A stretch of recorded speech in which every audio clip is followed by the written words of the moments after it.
बहनें ऐसी क्यों होती हैं? मैं अपनी बहन को ज़्यादा पसंद नहीं करता था। उसकी शादी हो चुकी थी, लेकिन मैं कभी उसके घर नहीं गया। बस माता-पिता ही उससे मिलने जाते थे। मुझे पता भी नहीं था कि वह किस हाल में है।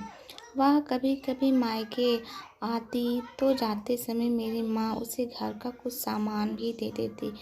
यह बात मेरी पत्नी को बिल्कुल पसंद नहीं थी। जब भी मेरी माँ ऐसा करती, मेरी पत्नी आकर मुझसे शिकायत करने लगती कि तुम्हारी माँ तुम्हारी कमाई कैसे उड़ा रही है। जब भी तुम्हारी बहन आती है, उसे खाली हाथ जाने नहीं देती, कुछ ना कुछ ज़रूर देती है। तुम अपनी माँ को बता दो, यह सब नहीं चलेगा। पत्नी की बातें सुनकर मुझे गुस्सा आ गया। मैं माँ के पास गया और कहा, माँ यह सब क्या है? जब भी बहन घर आती है, तुम कभी साबुन, कभी चावल का थैला तो कभी दालें, सब कुछ उसे देती रहती हो। मेरी कमाई तुम ऐसे दूसरों में उड़ाओगी तो तुम्हें भी इस घर से निकाल दूंगा। बहन ने मेरी और माँ की बातें सुन ली। 1 घंटे बाद बहन मेरे कमरे में आई और कहने लगी, भाई ज़रा रिक्शा ला दोगे? मुझे अपने घर जाना है। बहन की बात सुनकर मैं मन ही मन बहुत खुश हुआ, लेकिन दिखावे के लिए बहन से कहने लगा, थोड़े दिन और रुक जाती। नहीं भैया, बच्चों की स्कूल की छुट्टियां खत्म हो गई हैं। अब मुझे घर जाना है, कल से इनकी स्कूल शुरू हो जाएगी।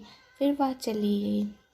पिताजी के मरने के बाद जब घर का बंटवारा हुआ तो हम दोनों भाइयों ने आपस में ही बंटवारा कर लिया, लेकिन उसमें से भी बहन को कुछ नहीं दिया। वह फिर भी खामोश रही, हमसे कोई शिकायत नहीं की। लेकिन हमारी माँ बहुत रोई और कहने लगी, बहन को भी कुछ दे दो। लेकिन हमने माँ की एक ना सुनी और माँ को डरा धमका कर चुप कर दिया। अब बेचारी विधवा औरत, अगर हम उसे घर से निकलते तो वह कहाँ जाती, इसलिए चुप हो गई। भाई साहब ने अपना हिस्सा बेचकर शहर जाकर नया काम शुरू कर दिया और वहीं रहने लगे। हमने अपनी बहन के साथ जैसा व्यवहार किया था, उसकी सज़ा तो हमें मिलनी ही थी।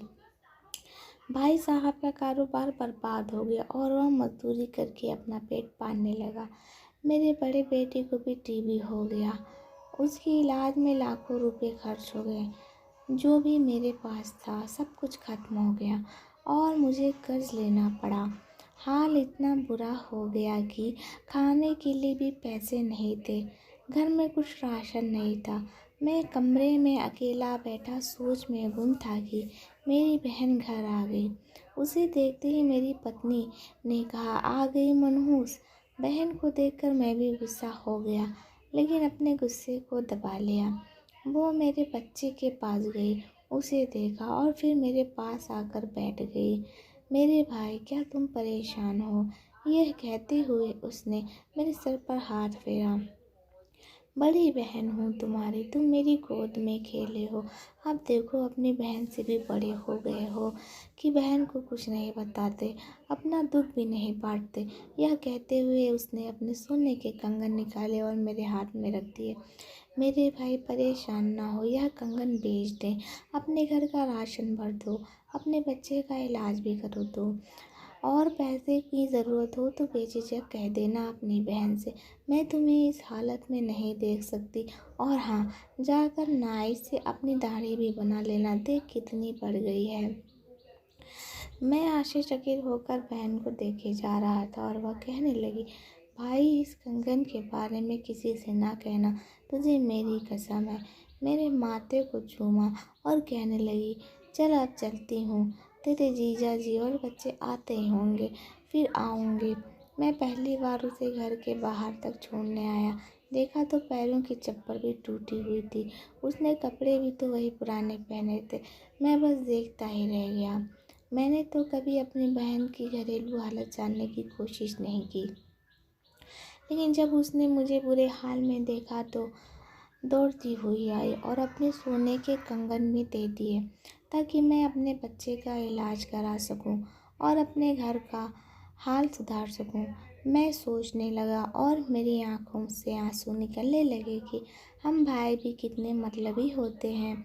अपनी बहनों को पल भर में ही बेगाना कर देते हैं और बहनें अपने भाइयों का ज़रा सा दुख भी बर्दाश्त नहीं कर पाती। मैं उसके कंगन अपने हाथों में पकड़कर ज़ोर ज़ोर से रोने लगा। दोस्तों, आपकी बहन अपने ससुराल में ना जाने कितने दुख सह रही होगी।